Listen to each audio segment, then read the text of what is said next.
요사이 한국 교회가 세상으로부터 많은 지탄을 받고 있습니다. 공격을 받고 있습니다. 어쩌면 세상 사람들은 한국 교회가 전부가 다 그렇게 매도를 하고 있습니다. 그러나 때론 지탄받는 교회는 한국 교회의 빙산의 일각입니다. 대단히 훌륭한 교회가 많고 대단히 건강한 교회들이 많습니다. 어느 분야, 어느 곳에 가도 부정적인 사람이 있는가 하면 긍정적인 사람이 있고 거짓된 사람이 있으면 반드시 그 가운데는 진실한 사람이 있습니다. 마찬가지입니다. 교회 안에 훌륭한 목사님들이 많이 계십니다. 그리고 훌륭한 성도들이 많이 있습니다. 때로는 중간 지대에 머물러 있는 사람들이 있습니다. 세상 사람도 아니고 하나님 사람도 아닌, 교회는 들어와 있어도 마음은 세상 가운데 가 있는 사람들이 있습니다. 이 사람을 가리켜 중간 지대의 사람, 때로는 마당 신자라고 그렇게 부르기도 합니다. 반면에 오직 인생의 목표가, 그의 마인드는 항상 하나님을 향해 있는 사람이 있습니다. 무엇을 하든지 하나님을 인정하게 되고 잘 되든 못 되든 늘 하나님이 나와 함께 하신다는, 전혀 요동치 아니하는 이러한 믿음을 가진 분들이 있습니다. 이분들 가운데에서 세상 사람이 겪는 고난보다도, 고통보다도 더 심한 고난과 고통을 겪는 분들이 있습니다. 한 사람의 목회자로서 함께 신앙생활하며 동역하는 성도들을 바라볼 때 마음이 때로는 찢어질 듯이 아플 때가 있습니다. 저렇게 훌륭한 일꾼이고 어쩌면 목사보다도 더 훌륭한 그런 인격과 믿음을 가지신 저분을 하나님 왜 치료해 주지 않습니까? 경제적으로 왜 저렇게 어렵게 생활하게 하십니까? 하는 원망 아닌 원망을 하나님 앞에 기도할 때가 있습니다. 왜 하나님은 우리에게 고난을 허용하실까요? 세상 사람도 아닌 열심히 그렇게 때론 마음을 다하고 뜻을 다하고 힘을 다해서 순교자적인 믿음을 가지고 열심히 살아가는 분들인데, 내 부모님이 그렇게 살아왔는데 현재 내 모습이 이러한 모습인데 하나님 왜 내게는 계속되는 고난이 그치질 않습니까? 이러한 질문 앞에 오늘 하나님께서는 우리에게 답변하실 것입니다.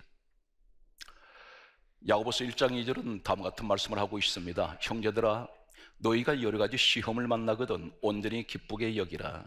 이는 너희 믿음의 시련이 인내를 만들어내는 줄 알미라. 인내를 온전히 이루라. 이는 너희로 온전하고 구비하여 조금도 부족함이 없게 하려 하심이라. 여러 가지 시험이 왔습니다. 육신의 질병이 찾아왔습니다. 만성질환이 나를 괴롭히고 있습니다. 경제적인 어려움은 하루 이틀이 아닙니다. 계속되는 경제적인 어려움 앞에 꿈을 펼치지 못하는 많은 젊은이들이 있습니다. 중년의 사람도 머리는 좋고 재능은 뛰어난데 경제적인 뒷받침이 되지 않아서 사업을 제대로 펼칠 수가 없습니다. 노년의 경제적인 어려움 때문에 고통을 당하는 분들이, 많은 어르신들이 있습니다. 이분들은 한결같이 오직 주님 앞에 충성을 다해온 사람들입니다. 그런데 오늘 성경 말씀은 야고보서 1장 2절에 이상한 말씀을 하고 계십니다. 여러 가지 시험이 왔는데 온전히 이 사실을 기쁘게 여기라 말씀하고 있습니다. 그리고 하시는 말씀이 이 시험을 가리켜서 이는 온전하고 구비하여 조금도 부족함이 없게 하려 하시는 하나님의 뜻이 계신다는 것입니다. 무엇을 온전하게 하시고 무엇을 구비하실까요? 주시면 되는데, 오늘 성경은 놀라운 비밀 한 가지를 성경에 감춰진 히브리어 원어 속에 있는 한 사실을 여러분에게 소개합니다. 이사야 26장 16절에 보게 되면 환난 중에 주를 우러러 보며 환난 중에 주를 앙모하며, 앙모란 말은 우러러 보다, 바라보다는 뜻입니다. 오직 하나님만 보고 있습니다. 환난이 왔습니다. 이 환난이란, 오늘 이사야 26장 16절의 환난은 사람이 생명이 끊어지는 환난을 말하고 있습니다. 디디게 치는 이런 환난 속에서 주를 앙모하고 있습니다. 주님을 바라보고 있습니다. 그러면서 성경은 강조하고 있습니다. 간절히 주께 기도하였나이다. 간절하게 기도해왔습니다. 이 사람은 오로지 하나님 중심으로 살았던 사람입니다. 그리고 성경 계속해서 이어서 하실 말씀은 이사야 26장 17절은 다음 같은 말씀을 하고 있습니다. 잉태한 여인이 산기가 임박하여 산고를 겪는 가운데 부르짖어 고통 가운데 부르짖는 우리가 주 앞에 그러한 사람들입니다. 이렇게 고백하고 있습니다. 사람이 태어나서 이 땅을 떠난 때까지 고통 중에 가장 극심한 고통이 여인이 아이를 잉태해서 출산할 때 겪는 산고의 고통이라고 했습니다. 지금 이사야 26장 16절에서 17절에 고백하는 이 기자의 고백은 이 산고의 고통이 며칠이 아니라 계속되고 있다는 것입니다. 그 가운데에서 나는 주님을 앙모하며 주님을 바라보고 있습니다. 그리고 간절하게 기도해왔습니다. 그런데 여기서 산고의 고통을 겪는 가운데 부르짖는 그 모습이 바로 우리가 주 앞에 어디에 있습니까? 주님 앞에 서서 우리가 그런 모습으로 지금 기도하고 있습니다. 이 모습을 말씀하고 있습니다. 그런데 여기서 놀라운 사실은 사람이 산고의 고통을 겪는 이 환난과 고난 가운데에서 몸부림을 치면서 주님 앞에 나와 있는 성도에게 하시는 말씀은 바로 이사야 16장 17절에 산고를 겪는 가운데, 상고를 겪는 가운데, 오늘 이 말씀은 산고를 겪다, 이 의미가 어떤 의미를 갖고 있느냐면 우리가 가지고 있는 한글 성경은 번역이 되어서 한글 이상은 더 이상은 그 의미도 알 수 없습니다. 그런데 히브리어 성경은 구약은 원어로 되고 있습니다. 이 원어의 히브리어는 힐이라는 단어를 사용하고 있습니다. 힐. 이 의미는 어떤 의미를 가지고 있을까요? 힐이란 말은 빙글빙글 돌며 춤을 추다는 뜻입니다. 같은 힐이라는 PL형의 히브리어 원어를 보면 사사기 21장 21절에 역시 이 힐이라는 이 원어를 사용하는데 춤추다, 이 원어가 힐입니다.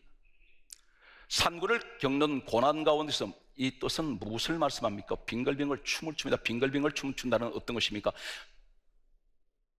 기쁨을 주체할 수가 없어요. 춤을 추는데 보통 춤이 아닙니다. 미친 듯이 돌면서 춤을 추고 있습니다.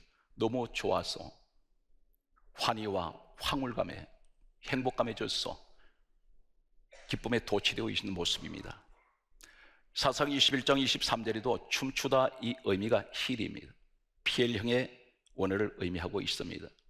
무엇을 말하냐면 산고를 겪는 가운데 부르짖고 기도하는 이 모습은, 겉모습은 이 고난, 말할 수 없는 지득이 지는 이 고난 속에, 환난 속에 믿음의 사람이 하나님을 바라보고 살아가는 그 환난 속에 있어도 장차 하나님은 이 고난 속에 오직 하나님만 바라보는 이 사람에게 무엇을 거기다가 포장 속에 감추어 두셨습니까? 앞으로 빙글빙글 춤을 추는 이 기쁨과 환희와 행복을 그 속에 하나님께서는 숨겨놓았다는 것입니다. 오늘 이 시간 하나님을 바라보시는 믿음의 사람이 되시기 바랍니다. 때로는 환난이 왔을 때, 문제가 왔을 때 우리는 대체적으로 환경을 바라봅니다. 사람의 도움을 요청하고 싶습니다. 세상 힘을 가진 사람들, 내가 힘이 필요합니다. 권력도 필요하고 물질도 필요하고 사람들에게 시선을 두고 있습니다. 세상 사람들은 명예를 쫓아가는 사람, 세상 권력을 쫓아가는 사람, 여러 가지 출세를 하기 위해서 몸부림을 치면서 달려가는 사람들이 있습니다. 그 사람들은 세상을 바라보고 달려갑니다. 그런데 오늘 먹고 사는 문제, 사람이 죽고 사는 문제, 병이 치료되는 문제, 세 가지를 우선 요약해서 말씀을 드리면서 여기에 나타나는 공통된 단어가 있습니다. 마태복음 14장 19절 말씀을 보게 되면 예수님께서 떡 5개와 물고기 2마리를 가지고 5,000명을 먹이시고 12바구니에 차게 넘치게 거두는 이 기적의 현장이 사막지대입니다. 가도 끝이 없는 사막만 있습니다. 여기에 5,000여 명이, 성경에 기록된 숫자는 남자들만 5,000여 명이 모여 있습니다. 여인들, 어린아이까지 합치면 학자들은 다음과 같은 말씀을 하고 있습니다. 10,000여 명이 되었을 것이라고. 그런데 구름대처럼 수많은 사람들이 모였는데 예수님께서 떡 5개와 물고기 2마리로 어떻게 이 사람들을 먹이겠습니까? 그런데 성경 다음 같은 말씀을 하고 있습니다. 대단히 우리의 시선을 끄는 한 단어가 있습니다. 마태복음 14장 19절에 보면 예수님께서 하늘을 우러러 보시고, 성경에 말씀합니다. 우러러 보셨다 있습니다. 사람을 보지 않습니다. 환경을 보지 않습니다. 세상을 바라보지 않습니다. 어디를 고개를 드십니까? 하늘을 향하여. 여기 우르르란 이 의미는 역시 히브리어에는 우르르 이 말은 따르십시오. 차파. 거기 하십시오. 차파. 차파란 원어를 사용하고 있습니다. 빛나다 이 의미입니다. 무엇이 빛날까요? 요한 1서 1장 5절에서 7절까지 말씀은 다음 같은 말씀을 하고 있습니다. 하나님은 빛이시라 그에게는 어둠이 조금도 없으시나니 찬란한 빛 가운데 계시는 영광의 하나님을 하늘 우러러 보시는 우리 예수님의 모습 속에 하나님의 영광을 바라보고 있습니다. 찬란하게 빛나는 오늘 이 시간 우리 주님은 문제 앞에서 문제를 보지 않습니다. 무엇을 보십니까?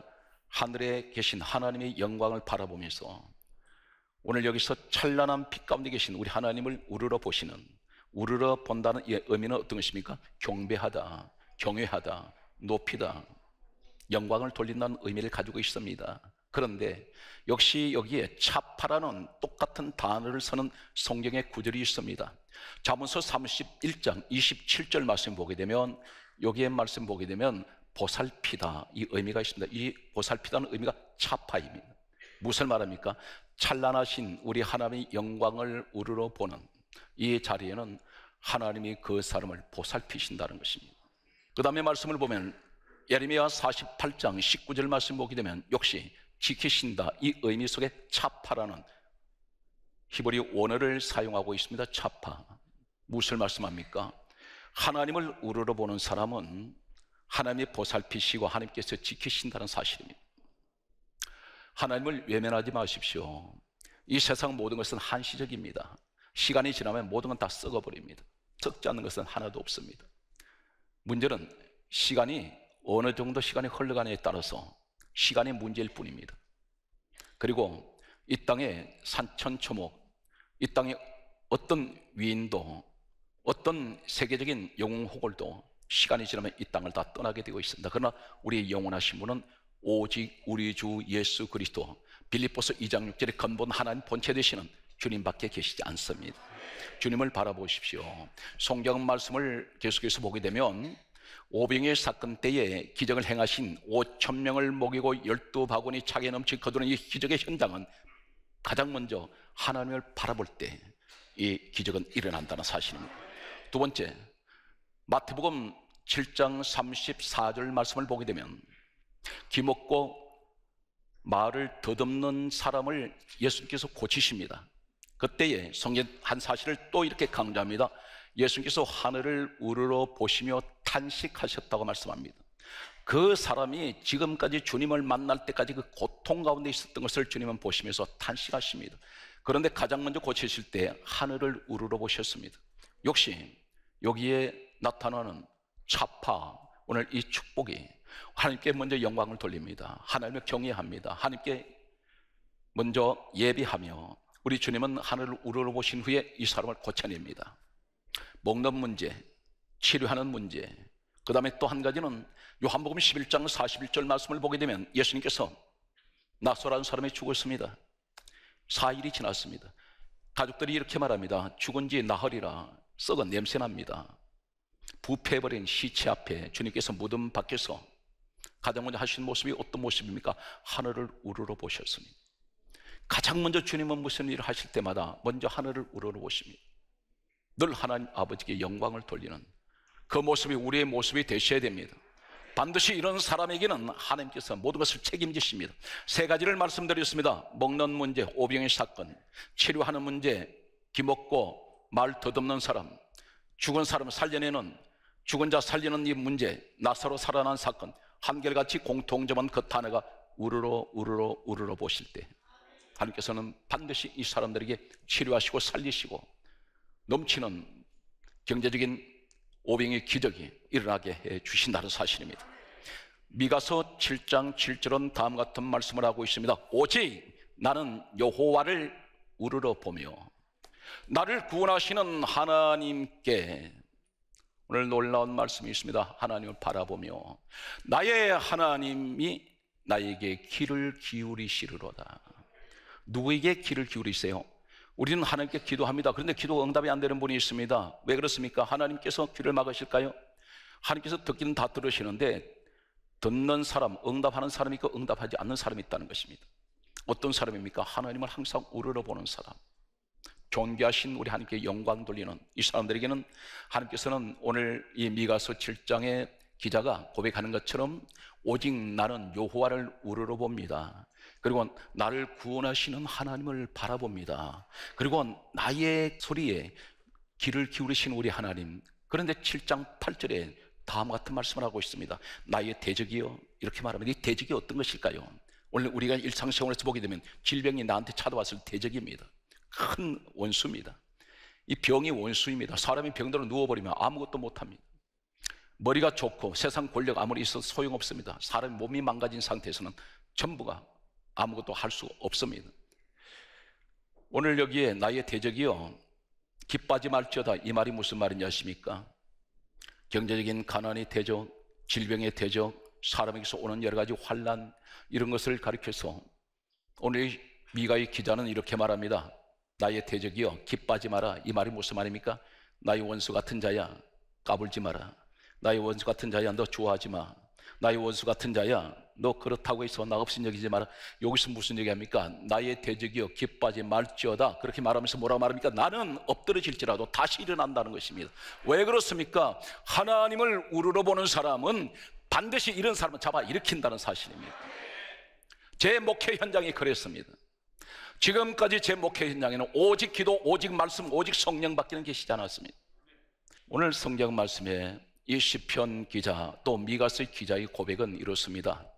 그가 계속해서 고백하는 것은 나의 대적이여 기뻐하지 말지어다. 나는 엎드려질지라도 다시 일어날 것이요 하나님 나를 다시 일으키실 것이며 내가 어두움에 앉은 자가 될지어도 하나님이 나의 빛이 되시기 때문에 그 어둠은 다 걷어가실 것이라는 것입니다. 오늘 여러분 가운데 오늘 이 축복의 주인공이 되시기 바랍니다. 성경 말씀은 계속해서 이렇게 말씀하고 있습니다. 사도행전 7장 55절 다음같이 말씀하고 있습니다. 서디반이라는 집사가 있었습니다. 이 사람은 주님 앞에 열심히 충성을 다하며 하나님을 우러보고 살아왔는데 어느 날 돌에 맞습니다. 크고 작은 무수한 돌들이 이 서디반을 향해서 집중적으로 날아듭니다. 우리 가운데 인생을 살아가다 보면 돌멩이 한두 개가 아닙니다. 크고 작은 문제들이 나를 향해서 날아오고 있습니다. 무수하게 돌을 맞으면서 이 사람이 어떻게 합니까?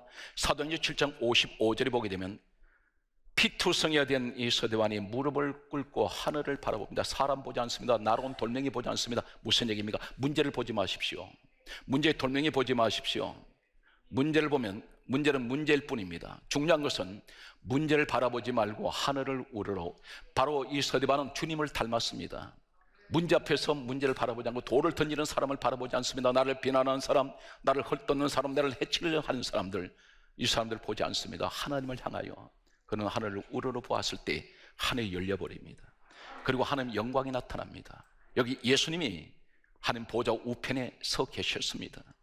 무엇을 말합니까? 내가 억울한 소리 듣고 때로는 내가 힘든 일을 겪었어도 사람하고 따지거나 변명을 하거나 이것을 해명을 하려고 하지 말고, 그리고 억울하다고 말할 것도 없습니다. 주님을 향하여 고개를 들면 주님께서 나의 억울한 것 다 해결해 주시고 주님께서 나의 모든 문제를 그분이 다 알아서 해결해 주신다는 사실입니다. 오늘 성경 말씀은 계속해서 이렇게 말씀하고 있습니다. 사람이 도와주면 한계가 어디까지일까요? 하나님이 도우시면 어디까지일까요? 구약의 요셉을 잠깐 소개하겠습니다. 창세기 40장 14절의 말씀을 보게 되면 요셉은 노예로 팔려온 사람입니다. 여기 왔다가 보디발이라는 사람 집에 왔다가 그 부인이 자신을 유혹을 할 때 이것을 거절했던 것이 죄가 되어서 감옥으로 들어간 사람입니다. 이 사람은 이방인입니다. 그런데 어느 날 감옥에 술 맡은 관원장, 떡 굽는 관원장 두 사람이 들어왔습니다. 이 사람들은 애굽 본토인입니다. 그리고 이 사람은 왕의 총애를 받던 사람들입니다. 술 맡은 관원장, 떡 굽는 관원장에게서는 그 당시에 왕을 시해할 때에 주로 음식물에 독약을 타서 시해를 했기 때문에 이 술 맡은 관원장, 떡 굽는 관원장이 바로 누구냐면, 술 맡은 관원장은 왕의 상에 올라가는 모든 음료수를 관리하는 사람이고, 떡 굽는 관원장은 왕의 음식을 관리하는 사람입니다. 이 사람들은 왕의 신변을 책임지고 있는 사람들이었는데 어떤 죄로 인한지는 알 수 없지만 감옥에 들어왔습니다. 이 사람들은, 관원장이라 말은 장관급입니다. 그런데 이 사람들은 다시 나갈 수가 있습니다. 그런데 요셉은 못 나갑니다. 종신형입니다. 그런데 아무 힘이 없습니다. 두 사람의 꿈을 꾸게 됩니다. 관원장이 꿈을 꾸었을 때에 이 꿈의 해몽을 누가 해주느냐면 요셉이 해주게 됩니다. 요셉의 꿈 해몽을 해준 이것으로 도움을 받아서 술 맡은 관원장은 감옥에서 나오게 됩니다. 그때에 이 요셉의 다음 같은 부탁을 합니다. 술 맡은 관원장을 바라보았습니다. 그 사람을 의지했습니다. 나를 좀 도와주십시오. 이 말씀이 바로 창세기 40장 14절에 기록되어 있습니다. 나를 감옥에서 건져내 주십시오. 이 사람에게 부탁을 했습니다. 그런데 성경 강조하기를 창세기 40장 23절의 말씀을 보게 되면 감옥에서 나간 이 술 맡은 관원장은 성경 강조합니다. 요셉을 기억하지 못하고 잊었더라. 여기까지가 사람의 한계입니다. 그런데 중요한 것은 만약에 술 맡은 관원장이 요셉을 감옥에서 나오게 해 주었다 할지라도 이 사람은 다시 노예 신분으로 돌아갈 수밖에 없습니다. 원래가 노예였습니다. 나와도 노예입니다. 이것이 인간이 할 수 있는 한계입니다. 그런데 하나님을 바라보면 어떨까요? 하나님을 바라봤을 때에 요셉은 자위자가 되었을 뿐 아니라 국무총리가 됩니다. 이 국무총리란 자리가 단순한 자리가 아닙니다. 바로 왕이 자신이 끼고 있던 인장 반지를 요셉 손에 끼워줬습니다. 이것은 왕권의 상징입니다. 인장 반지라는 것이 뭐냐면 바로 이 반지 도장인데, 이 도장을 찍으면 왕명이 됩니다. 곧 법이 됩니다. 바로 왕은 자신의 자리만 지키고 있을 뿐이지 실질적인 왕의 권한은 요셉에게 있었다는 사실입니다. 오늘 사랑하는 성도 여러분, 사람을 의지하고 사람이 힘으로 무엇을 내가 도움을 받을 때는 마치 요셉처럼 한계가 있습니다. 그러나 하나님이 도우실 때는 한계가 없습니다. 무한정으로 하나님께서는 축복을 하시고 이끌어 가신다는 사실입니다. 요셉은 국무총리 상상 못했습니다. 그런 겨우 석방되는 것만 아마 그 사람은 다행으로 알았는지 모릅니다. 그러나 하나님은 놀랍게도 상상을 깨뜨리는 이 기적의 주인공이 바로 누굽니까? 여러분이란 사실입니다. 하나님이 이 시대에 누구에게 기대를 것일까요? 여러분에게 기대를 걸고 계십니다. 에베소서 1장 4절에 하나님께서는 창세기 전 누구든지 그리스도 예수 안에 있는 사람을 택하시기 때문에 여러분은 누구신가요? 여러분은 바로 하나님의 혈통을 이어가는 사람인데 그 사람이 누구입니까? 요한복음 1장 12절에 말씀하시기를 영접하는 자 곧 그 이름 예수를 믿는 자들에게는 하나님 자녀들은 권세가 와 있습니다. 여러분 하나님 자녀입니다. 자녀인데 그게 다 권세를 주셨다는 것입니다. 오늘 사랑하는 성도들은 여러분에게 이 축복의 권세를 여러분 누리시기를 주 예수 이름으로 축복합니다. 오늘 성경 말씀은 오늘 이렇게 마무리를 하겠습니다. 민수기 21장 9절에 보게 되면 이때가 예수님께서 이 땅에 오시기 전 약 1500년 전의 사건이 되겠습니다. 모세 시대입니다. 많은 사람들이 불뱀에 물려 죽어갑니다. 이 뱀에 물렸다는 것은 뭘 말씀합니까? 계시록 12장 9절 말씀 보게 되면 옅뱀 곧 마귀라고도 하고 사단이라고 하는 온천을 꿰는 자입니다. 에덴 동산의 뱀은 마귀 사단이었고, 오늘 모세에게 하시는 말씀이 불뱀에게 물린 자들마다 장대에 놋뱀을 달아 그것을 바라보게 하라. 그리하면 다 살아나리라. 성경 말씀은 이렇게 기록하고 있습니다. 민수기 21장 9절에 놋뱀을 쳐다본 적 모두 살더라. 이 사건과 우리가 지금 무슨 관계가 있나요? 왜 갑자기 이 말씀을 제가 여러분에게 전합니까? 쳐다보았다는 것은 우러러 보았다는 것입니다. 무슨 의미를 가지고 있습니까? 예수님이 이 땅에 약 1500년 후에 이 땅에 오셨습니다. 그리고 하시는 말씀이 다음 같은 말씀을 하고 있습니다. 요한복음 3장 14절에서 15절에 하시는 말씀이 이렇게 말씀하고 있습니다. 모세가 장대에 뱀을 든 것 같이 인자도 들려야 하리니 이는 그를 믿는 자마다 영생을 얻게 하려 하심이라. 다 살려낸다는 것입니다. 바로 이 모세의 놋뱀 사건은 예수님 사건이라는 것입니다. 그 모세의 사건은 약 1500년 후에 이 땅에 오셔서 이루실 십자가 사건을 말씀합니다. 그러므로 예수님께서 말씀하셨습니다. 성경 말씀을 보게 되면 창세기, 출애굽기, 레위기, 민수기, 신명기 5권의 책을 가리켜 모세오경이라고 말하고 모세율법입니다. 모세가 기록한 책은 5권입니다. 그런데 예수님께서 하신 말씀이 요한복음 5장 46절은 이렇게 말씀하고 있습니다. 모세는 내게 대하여 기록하였습니다. 예수님에 관해서 기록했다는 것입니다. 그럼 민수기에 나타난 이 뱀의 노뱀 사건은 노선 무엇을 말하고 있습니까? 노선 심판을 말합니다. 뱀은 사탄 마귀를 의미한다면 예수님이 십자가에 달리셨는데 실제적으로 그게 누가 달려있느냐면 바로 뱀이 달렸다는 것입니다. 사탄 마귀를 정복했다는 것입니다. 사탄 마귀를 이기셨다는 것입니다. 이 사실이 요한일서 3장 8절에 하나님 아들이 나타나시면 마귀의 일을 멸하려 하십니다. 심판하시기 위해서 오셨습니다. 오늘 그렇다면 우리는 누구를 바라봐야 됩니까? 시대에 힘들고 어려울 때 십자가를 바라보십시오. 그 십자가는 우상이 아닙니다. 그 십자가를 바라볼 때마다 무슨 생각을 하십니까? 나 같은 죄인을 위해서 죽으신 우리 주님의 그 사랑, 그 희생의 목숨까지 던지시면서 나를 살리신 이 은혜를 생각할 때 우리는 스스로 겸손해질 수밖에 없고 다시 한번 그 십자가 앞에 내가 설 때에 나는 죄인이라는 걸 고백하게 됩니다. 사랑하는 성도 여러분, 십자가는 나의 능력이 됩니다. 십자가는 나의 자랑입니다. 그래서 바울이 이렇게 고백하고 있습니다. 이 사람 마지막 그가 고백하는 내용은 어떤 것입니까? 갈라디아 6장 14절에 내게는 우리 주 예수 그리스도의 십자가 외에는 결코 자랑할 것이 없나니. 사랑하는 성도 여러분 범사 위에 하나님 크신 은총이 함께하여 주셔서 항상 범사 위에 후회가 없는 믿음 생활의 승리자가 되시기 바랍니다. 말씀의 결론을 맺겠습니다. 시편 25편 1절에 하나님 다윗을 가장 귀하게 서셨던 사도행전 13장 22절의 말씀을 보게 되면 내가 다윗을 만나니 내 마음에 맞는지라. 내가 다윗을 통하여 나의 뜻을 다 이루리라 말씀하셨던 이 다윗은 어떤 사람이었습니까? 시편 25장 1절 말씀을 보게 되면 성경 강자입니다. 시편 25편 1절에 여호와여 내 영혼이 주를 우러러 보나이다. 이 고백이 있으시기 바랍니다. 항상 하나님을 높이십시오. 항상 하나님을 자랑하세요. 그분이 빌립보서 2장 6절에 근본 하나님 본체 되시는 우리 주 예수님이십니다. 교회는 예수가 생명입니다. 내 몸속에 예수의 영이 나를 지배하셔야 됩니다. 그러면 세상 것은 다 이길 수가 있습니다. 성경 말씀에서 오늘 결론은 이렇게 말씀을 우리에게 주고 계십니다. 히브리서 12장 2절에 크게 따라하십시오. 믿음의 주요 온전케 하시는 예수를 바라보자. 주님을 바라보십시오. 우리 주님은 여러분 실망시키지 않습니다. 주님은 어제나 오늘이나 내일도 늘 변함없이 내가 넘어지는 그 자리에 주님은 서 계십니다.